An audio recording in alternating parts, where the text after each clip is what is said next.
আসসালামু আলাইকুম রহমতুল্লাহ। সম্মানিত দর্শক শ্রোতা, আশা করি আপনারা সকলেই ভালো আছেন।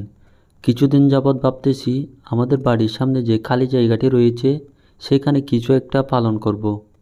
অর্থাৎ মুরগি, কোয়েল পাখি ওই টাইপের কিছু একটা আর কি। কিন্তু জায়গাটি নিচু এবং অপরিচ্ছন্ন হওয়ায় কিছু করা হয়ে ওঠে না। তাই আজকে ভাবলাম জায়গাটি বালু দিয়ে উঁচু করে ফাঁকা করে ফেলবো।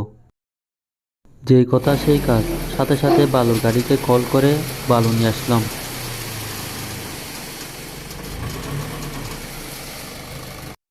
এরপর আর দেরি না করে বালু টানার কাজে লেগে পড়লাম। বাসায় আর কেউ না থাকায় সব বালু আমাকে টানতে হলো। আসলে নিজের কাজ নিজে করার মধ্যে এক ধরনের প্রশান্তি রয়েছে। আমার সামর্থ্য অনুযায়ী আমার সব কাজ আমি নিজেই করার চেষ্টা করি। কর্ম না করে অলস জীবনযাপন করলে একদিন রাজার রাজভাণ্ডারও ফুরিয়ে যাবে।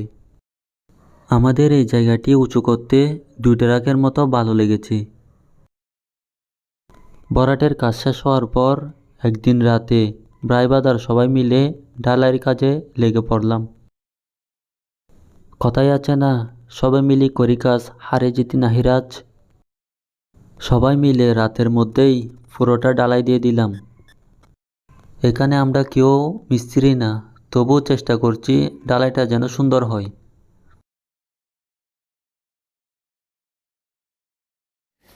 আর এটা হলো আমাদের রাতে দেওয়া সেই ঢালাইয়ের দৃশ্য।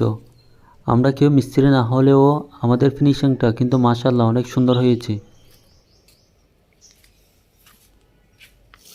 আর ডালাই যাতে ফেটে না যায় সেজন্য ডালাইয়ে পানি দিয়ে দিচ্ছি। ইনশাল্লাহ কিছুদিনের মধ্যেই এই জায়গাতেই কোয়েল এবং মুরগি পালনের জন্য খাঁচা তৈরি করব। আর পরবর্তী আপডেটগুলো পেতে আমাদের এই চ্যানেলটিকে সাবস্ক্রাইব করে আমাদের পাশে থাকবেন। ধন্যবাদ সকলকে।